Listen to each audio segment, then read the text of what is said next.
Estamos recebendo no estúdio da Carta Maior em Porto Alegre o embaixador Samuel Pinheiro Guimarães, professor do Instituto Rio Branco, professor também da Universidade de Brasília, foi ministro-chefe da Secretaria de Assuntos Estratégicos até o final do governo Lula e alto representante do Brasil no Mercosul. Professor, embaixador Samuel Guimarães, muito obrigado por sua presença aqui no nosso estúdio.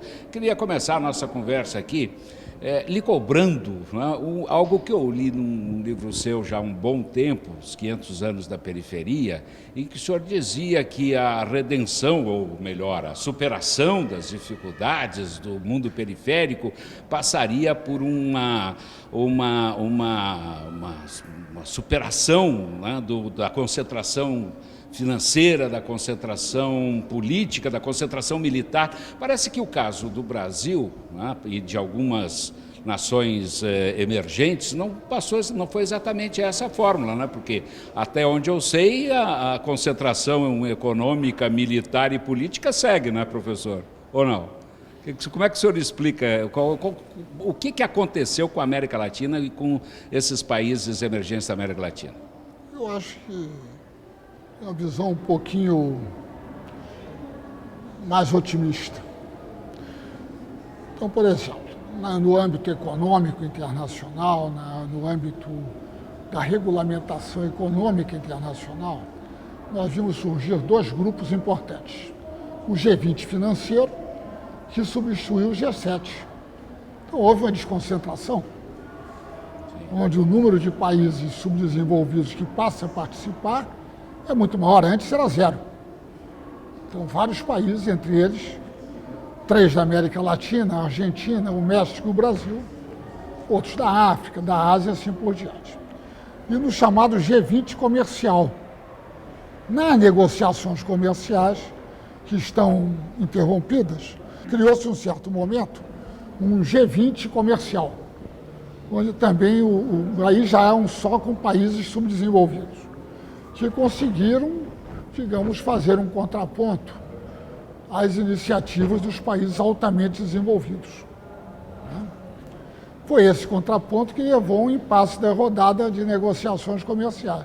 Não houvesse, teria terminado como eles queriam. Teria terminado como eles queriam. De um lado. Do lado político, continua, digamos, é uma luta permanente pela ampliação do Conselho de Segurança, que é o órgão máximo do sistema político internacional, é o Conselho de Segurança. Ainda na área econômica, o processo de reforma do Fundo Monetário Internacional e do poder de voto dos países, né? Na área militar também houve uma desconcentração, na medida que a Índia, que não era um poder nuclear reconhecido, passou na prática a ser um poder nuclear reconhecido. Essa é que é a realidade. Né?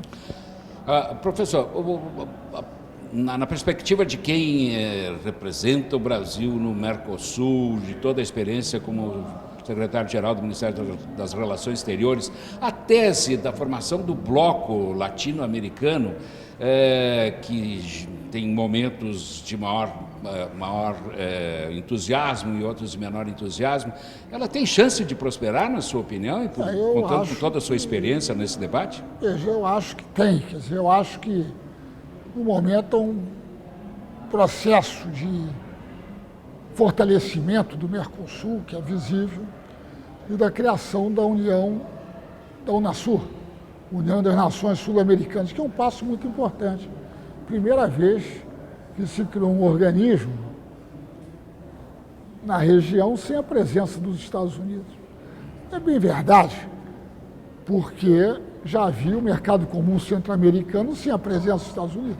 E assim, mas um organismo político sem a presença americana, ou de qualquer outro país desenvolvido, é a primeira vez que isso ocorre. Então, eu acho que é um progresso importante. Isso é um processo de aproximação lenta, gradual. Os países viveram separados muitos anos. E dentro da própria Unasur, há países com orientações políticas diversas, né? Então, isso é um processo complexo. Agora, o senhor está falando do ponto de vista, assim, digamos, de uma unidade continental, né? Essa formação dos BRICS, ela supera, ela extrapola essa condição. Uma coisa não evita a outra, quer dizer, a coordenação, porque os BRICS não têm a intenção. É uma intenção. De ser uma coordenação regional, não são, né? Cada um está no seu continente. Isso não impede que a China participe, por exemplo, da Organização de Cooperação de Xangai, por exemplo, né? E assim por diante, ou que a África do Sul participe da União Africana. Isso não impede, né? O senhor compartilha dessa visão de que o neoliberalismo, nessa crise, a partir dessa crise, deverá sair mais fortalecido, ou seja, ao contrário do senso comum de que o neoliberalismo, enfim, estaria num processo de falência ou de superação? Como é que o senhor se posiciona aí, professor? Eu acho que algumas das soluções para a crise econômica internacional que estão sendo apresentadas são soluções tipicamente, tradicionalmente neoliberais, de ajuste econômico, redução do Estado, flexibilização do mercado de trabalho e assim por diante, principalmente na Europa. Nos Estados Unidos é um pouco diferente, né? Então eu acho que o neoliberalismo que naturalmente o neoliberalismo com a sua teoria de desregulamentação, a sua política de desregulamentação geral da economia levou à desregulamentação do setor financeiro, que é uma das causas da crise, primeiramente financeira, depois econômica. Então ficou muito sob ataque, né? Mas depois se reorganizou. Pois é. Principalmente na Europa.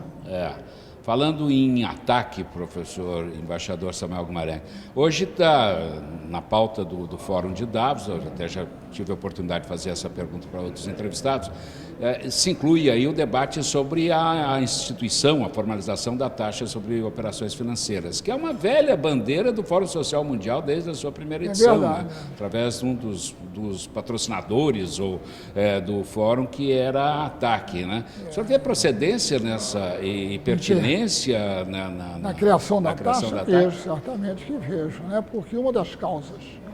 Quer que diga que já é anacrônico isso aí? Não, porque nunca foi implementado e a questão continua. Quer dizer, os fluxos financeiros são extraordinários, muito desestabilizadores, especuladores, e a taxa, digamos, permitiria, como o controle de movimento de capitais, ingresso e saída, né, há vários tipos de controle, ela serviria para reduzir um pouco a intensidade. Não seria, digamos, uma intensidade, né? Intensidade dos fluxos financeiros, principalmente especulativos.